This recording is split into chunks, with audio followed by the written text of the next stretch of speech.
आपल्या सध्याच्या आयुष्यामध्ये आपण सगळे पैशाचे व्यवहार हे QR कोड अथवा UPIच्या माध्यमातून करतो. आजकाल कोणीच कागदी नोटा वापरत नाही.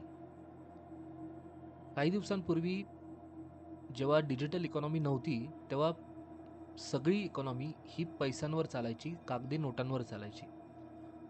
आणि पर्सनली मला नोटा कागदी फार आवडतात. पण जर का कोणी चुरगाळलेली नोट दिली, तर मला ते अजिबात आवडत नाही. फार चिडचिड होते. पण जर का मी तुम्हाला सांगितलं, कोणी तुम्हाला सलग 3 दिवस भिजलेल्या ओल्या नोटा तुम्हाला हातात दिल्या, तर तुम्हाला कसं वाटेल? नमस्कार, माझं नाव सुमित आणि आजची जी कथा आहे, ती पुण्यातली आहे आणि मला एका माझ्या ड्रायव्हर दादांनी सांगितली होती, ज्यावेळेस आम्ही प्रवास करत होतो. तर तुम्ही चॅनल सबस्क्राईब केलं नसेल, तर लवकर सबस्क्राईब करून टाका, कारण की ही कथा फारच इंटरेस्टिंग होणार आहे. तर एके दिवशी मी पुण्यावरून बारामतीला निघालो आणि कंपनीने कारची कॅबची बुकिंग करून ठेवली होती. त्याच्यामुळे माझे रेग्युलर जे ड्रायव्हर दादा आहे ते मला घ्यायला आले. पहाटेचे 4 वाजले होते. आम्हाला सकाळी 7 वाजता पोहोचायचं होतं. तर आम्ही प्रवास सुरू केला आणि गाडी थोड्या पुढे गेली. तर एवढ्या सकाळी माझी झोपायची इच्छा नव्हती. म्हणून मी माझ्या ड्रायव्हर दादांशी संवाद साधायला सुरुवात केली. बोलता बोलता विषय निघाला की आपल्यासोबत जे काही पॅरानॉर्मल घडतं किंवा ज्या काही गोष्टी घडतात ज्याला एक्सप्लेनेशन असूच शकत नाही, ते असं का झालं किंवा ते काय होतं. तर ड्रायव्हर दादांनी मला त्यांच्या मित्राबरोबर झालेली एक घटना सांगितली, जी मी आज तुम्हाला सांगतो. तर ही घटना त्यांचा मित्र माधवसोबत झाली आणि ही घटना अशी होती की ह्या घटनेनंतर त्यांच्या मित्राचं आयुष्याकडे बघण्याचा दृष्टिकोनच बदलला. तर मी सुरुवात करतो. तर ही घटना आहे पुण्यामधली. पुण्यात जर का तुम्ही बातमी पाहत असाल, तर तुम्ही नवले ब्रिज ऐकला असेल. नवले ब्रिजवर फार अपघात होतात. त्या ब्रिजच्या पण एक अलीकडे ब्रिज असतो, ज्याच्या खालून एक नदी जाते. तर ही कहाणी तिथली आसपासची आहे. नेहमीप्रमाणे माधव एक कॅब ड्रायव्हर आहे आणि तो हिंजवडीला कॅब चालवतो आणि राहायला तो कात्रजला आहे. तर दिवसाच्या शेवटी रात्री 1 वाजता त्यांनी शेवटचं पॅसेंजर हिंजवडीला सोडलं आणि आता तो घरी निघाला होता. पण त्याची एक रोजची सवय होती, की तो ज्यावेळेस हिंजवडीतून कात्रजकडे जायचा, तर त्या हायवेवर तो थोडा अलीकडे थांबणार, तिथे चहा पिणार, सिगारेट घेणार आणि मग घरी जाणार. तर हा दिवस एक नेहमीच्या दिवसासारखा होता. माधवनी गाडी थांबवली. आज तो खूप थकलेला होता आणि आज त्यांनी चहा आणि सिगारेट घेतली आणि अचानक थोडा विचार आला, की आपण असंही कात्रजला चाललोय आणि जर आपण एखादं ओला उबरचं भाडं घेतलं, तर आपले तेवढेच पैसे सुटतील. तर आज त्यांनी चला हा प्रयोग करून बघू म्हणून ओलाचं ॲप चालू केलं. तर हे ॲप चालू करत असताना त्याला एक बुकिंग आली आणि ती बुकिंग नेमकी कात्रजच एरियाची होती. त्याला वाटलं बरं झालं. जेव्हा त्यांनी ॲप उघडून ॲड्रेस बघितला, तर तो कोणत्या बिल्डिंगचा ॲड्रेस नव्हता. तो जस्ट त्याच हायवेच्या शेजारचा ॲड्रेस होता. माधवला वाटलं बरंच झालं, कुठं आत जावं लागणार नाही. आपण हायवेवरूनच पिक करू पॅसेंजरला आणि तिथून सरळ पुढे जाऊ. माधवनी पटकन चहा संपवला, सिगारेट फेकून दिली आणि तो गाडीत बसला. पुढे 2 मिनिटावर तो जेव्हा गेला, तेव्हा हायवेवर खूप गाड्या नव्हत्या. गाड्या फार कमी झाल्या होत्या आणि हायवेच्या डाव्या बाजूला जेव्हा तो बघतो, तेव्हा तिथे एक लेडी उभी होती. एक स्त्री उभी होती. ही स्त्री त्यांनी जसं वर्णन केलं, की जसं आय-टीला कामाला जातात लोकं. म्हणजे त्यांचं स्वरूप एक असतं, की ऑफिसचं फॉर्मल शर्ट आणि पॅन्ट, एक लॅपटॉपची बॅग आणि हातात डबा वगैरे काहीतरी. तर अशाच अवतारात ती स्त्री उभी होती आणि तिने हात पुढे केला आणि कॅबला थांबवलं. माधवने कॅब थांबवली आणि दरवाजा उघडला. ती स्त्री काही न बोलता शांतपणे बसली आणि माधवने विचारलं, की "मॅडम, तुम्ही राईड कॅन्सल करून मला कॅश द्याल का?" तर ती हो म्हणाली आणि माधवने बुकिंग कॅन्सल केली. तसंच माधव निघाला. माधव पुढे निघाला तो एक ब्रिज होता, जसं मी तुम्हाला सांगितलं नदीवरचा ब्रिज. आणि त्या ब्रिज त्यांनी क्रॉस केला, पुढे गेला. नवले ब्रिज जवळून त्यांनी उजवीकडे वळाला आणि तो पुढे जाऊन एक 2 किलोमीटर नंतर त्या लोकेशनवर पोहोचला, ज्याचा ॲड्रेस त्यांनी तोंडी विचारून घेतला होता आधी. तो जसं त्या ॲड्रेसवर पोहोचला, ती एक जुनी सोसायटी होती. 20-25 वर्षा जुनं बांधकाम असेल. तर तिथे गेटजवळ त्यांनी गाडी थांबवली आणि दरवाजा उघडला. दरवाजा उघडून ती लेडी बाहेर निघाली आणि माधवने काच खाली घेतली. त्या लेडीने माधवला हात पुढे केला आणि हातावर काही नोटा ठेवल्या आणि ती सरळ आत निघून गेली. पण त्या नोटा विशेष होत्या. म्हणजे तिने फार जास्त पैसे दिले होते अशातला भाग नाहीये. माधवने सांगितलं की त्या नोटा अतिशय भिजलेल्या होत्या. पण आता शेवटी पॅसेंजर आहे, आपल्याला काहीच बोलता येत नाही आणि काही बोलायचं त्या बाईने टाइम पण दिला नाही. तिने नोटा हातात ठेवल्या आणि ती सरळ निघून गेली, मागे वळून सुद्धा पाहिलं नाही. आणि माधवला वाटलं की हे काय आजकालचे लोक आहे, साधं पैशांची व्हॅल्यू सुद्धा करत नाही, कशाही नोटा ठेवतात आणि भिजवून देतात. माधवने जास्त विचार नाही केला. चला ठीक आहे, भाडं 400 झालं होतं. तिने 500ची नोट हातात ठेवली, भिजलेली, आणि निघून गेली. माधवला वाटलं की आपण हे सुकून घेऊ आणि पैसे वापरता येतील, काही हरकत नाही, आपण पुढे जाऊ. दुसऱ्या दिवशी पण माधवने तेच रुटीन फॉलो केलं. हिंजवडीला दिवसभर कॅब चालवली, नंतर रात्री 12-1 वाजता बंद केली, घराच्या दिशेने निघाला आणि परत त्याच हॉटेलला त्यांनी कॅब थांबवली आणि सहज त्याच्या मित्रांना कालचा किस्सा सांगितला आणि सगळे खूप हसले. त्याच्यानंतर त्यांनी विचार केला की चला आज परत आपण करून बघू, एखादं भाडं भेटलं तेवढेच आपल्याला पैसे भेटतील. त्यांनी परत ॲप ओपन केलं, परत त्याला बुकिंग आली आणि बुकिंग त्याच एक्झॅक्ट लोकेशनची होती. त्यामुळे माधवला कळालं की ही बुकिंग त्याच मुलीची असणार आहे.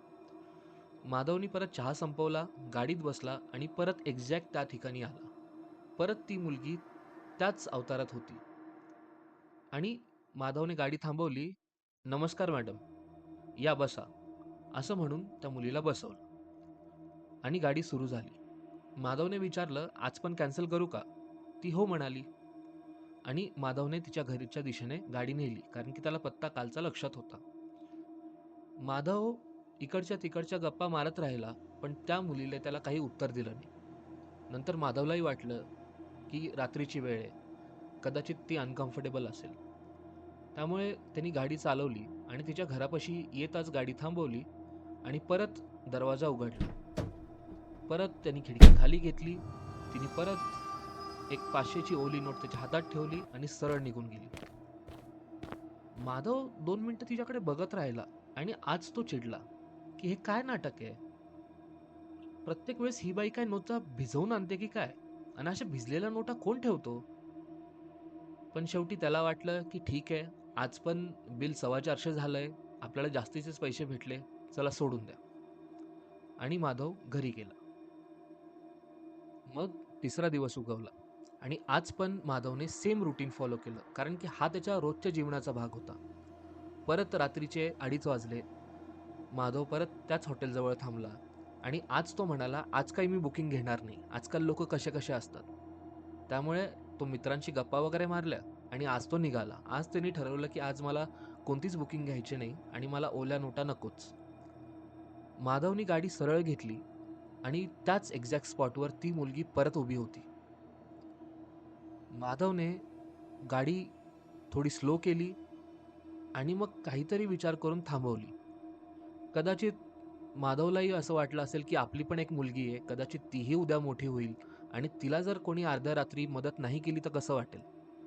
म्हणून इच्छा नसताना पण माधवने गाडी थांबवली, काच खाली घेतली आणि माधवने विचारलं, मॅडम आज नाही जायचं घरी? तर ती जायचं आहे एवढंच म्हणली, मागे आली, दरवाजा उघडला आणि बसली. गाडी चालायला लागली आणि माधवने तिला मनातला जो तीव्र प्रश्न होता तो विचारलाच. का हो मॅडम, एक गोष्ट सांगता का? तुम्ही रोज मला ओल्या नोटा का देतात आणि ह्या ओल्या नोटा होतात तरी कशा? अहो फार मेहनत घ्यावी लागते, त्याला सुकवावं लागतं. कालची नोट तर मी खिशातून काढता काढता फाटता फाटता वाचली. त्याच्यावर ती मुलगी काहीच नाही म्हणाली. माधवला कदाचित असं वाटलं की तिला राग आला असेल.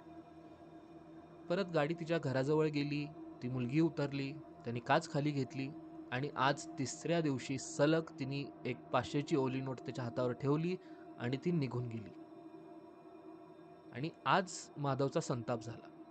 त्याला असं वाटलं की मी ह्या मुलीला प्रत्येक वेळेस सांगतोय की ओली नोट का देतीये आणि ही सरळ काय निघून जाते. तो काही म्हणण्याच्या आतच ती मुलगी सरळ गेली, पायऱ्यांना चढून त्या बिल्डिंगमध्ये गेली. आणि माधवला वाटलं की आता काहीतरी रात्रीच्या वेळेस एका स्त्रीशी आपण वाद घालायचा, चला सोडा, आपण जाऊ. माधवनी टॅक्सी काढली आणि तो निघून गेला. नंतर चौथा दिवस उगवला आणि आज मागच्या 3 दिवसासारख्या सगळ्या घटना सारख्या झाल्या. माधवने परत त्याच मुलीला पिक केलं आणि माधव परत त्या मुलीला घराजवळ सोडलं. पण आज एक गोष्ट वेगळी झाली होती. आज माधवने ठरवलं होतं, काही जरी झालं तरी मी आज ओली नोट घेणार नाही. मला व्यवस्थित सुकलेलीच नोट पाहिजे. तर जसं ती मुलगी उतरली, माधवने काच खाली घेतली आणि माधव मोठ्याने म्हणाला, "मॅडम आज काही करा, पण मला नोट सुकलेली पाहिजे बरं का. ओल्या नोटा मी घेणार नाही."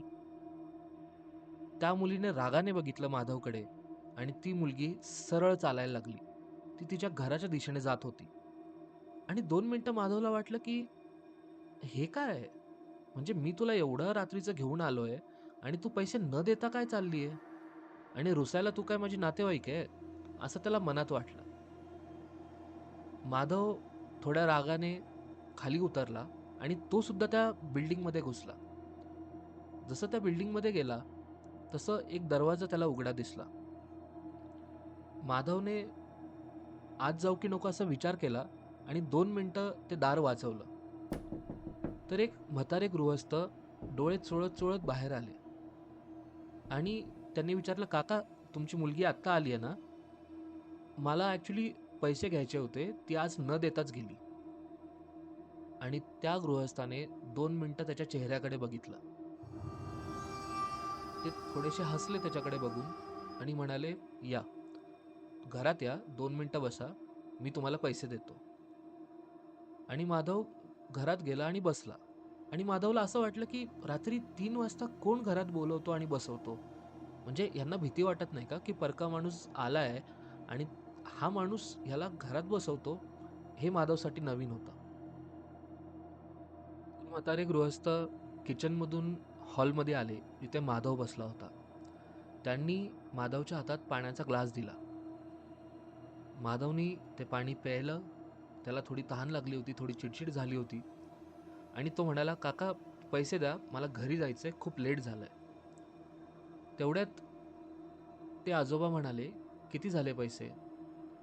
तो म्हणाला, "रोज 400-500च्या मध्ये होतं, पण तुम्हाला पाहिजे तेवढे द्या. 400 दिले तरी चालतील. पण काका एक गोष्ट करा, तुमच्या मुलीसारख्या ओला नोटा देऊ नका."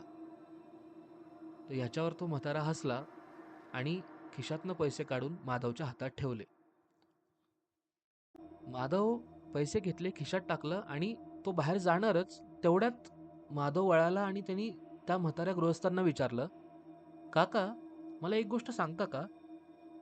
रोज तुमची मुलगी एवढ्या रात्री येते, तर तुम्हाला भीती नाही वाटत? म्हणजे तिच्या सेफ्टीच्या हिशोबाने. तसं आपलं पुणं सेफच आहे म्हणा स्त्रियांसाठी. तरी पण." ते काका म्हणाले, "नाही, आता याची सवय झाली." माधवलाही वाटलं, ठीक आहे, आई वडिलांना चालतंय, मला काय फरक पडतो. माधव परत मागे वळाला आणि त्यांनी विचारलं, की "काका, तुम्हाला माहिती का हो, तुमची मुलगी अशा ओल्या नोटा का वाटत फिरते?"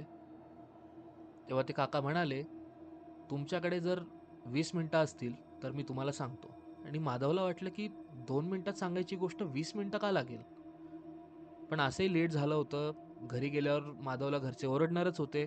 माधव म्हणला, "चला, आज ह्या ओल्या नोटाचं रहस्य जाणूनच घेऊ." माधव परत खुर्चीवर बसला आणि ते म्हातारे गृहस्थ काठी टेकत परत समोरच्या खुर्चीवर बसले. आणि जसं माधवने समोरच्या भिंतीवर बघितलं, तसं माधव शॉक झाला. कारण की समोरच्या भिंतीवर त्याच मुलीचा फोटो होता आणि त्या फोटोवर हार चढलेला होता.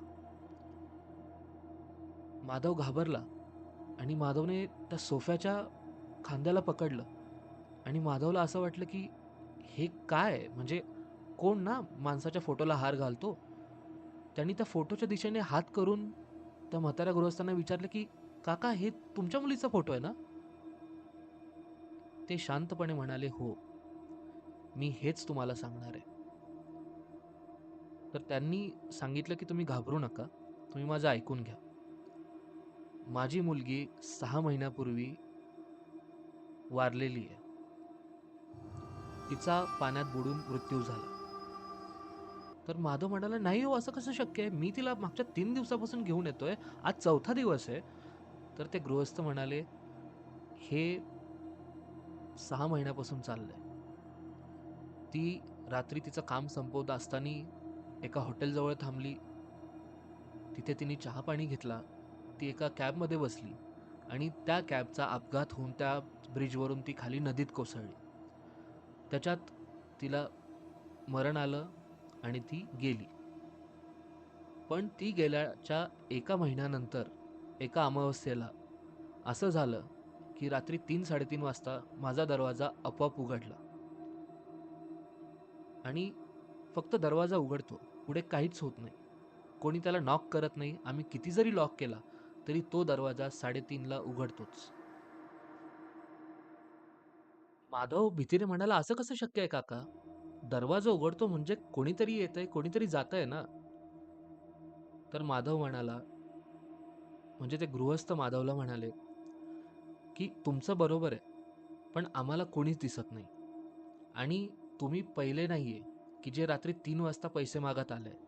आजपर्यंत कमीत कमी 30 ते 40 टॅक्सी ड्रायव्हर आमच्या घरी येतात एके दिवशी आणि आम्हाला पैसे मागतात. आणि ते हेच सांगतात, की तुमच्या मुलीला आज आम्ही सोडलेलं आहे. तुमची मुलगी ह्याच घरात आलेली आहे आणि आम्हाला पैसे पाहिजे." 3-4 वेळेस तर आम्ही त्यांना सांगितलं, की आमची मुलगी हयात नाहीये. तिचा मृत्यू झालाय. तरी पण तुम्ही पैसे कसले देऊ? पण सगळ्यांचं हेच म्हणणं होतं, की आम्ही तिला घेऊन येतो, तिला तुमच्या घरासमोरच सोडतो, ती ह्याच घरात जाते आणि आम्हाला पैसे पाहिजे. त्या आजोबांनी पुढे सांगितलं, की आमची एकच मुलगी होती. आम्हाला दुसरा कोणी सहारा नव्हता आणि तिचा अचानक मृत्यू झाला, तर आम्हाला बघायला कुणीच राहिलेलं नाही. आता जे आयुष्य उरलंय, ते आम्ही फक्त तिच्या आठवणीत घालवतो. आता ती रोज इथे का येते? मृत्यूनंतरही ती रोज हा का प्रवास करते? कदाचित तिचा आई-वडिलात खूप जीव आहे. तिला असं वाटतं, की मी जर आई-वडिलांना भेटले नाही, तर ह्यांचं काय होईल? ह्याच गोड आशेने कोणताही ड्रायव्हर कधीही पैसे मागत अर्ध्या रात्री आला, तरी आम्ही त्याला पैसे देतो. माधवला समजलं नाही, की नक्की झालं काय?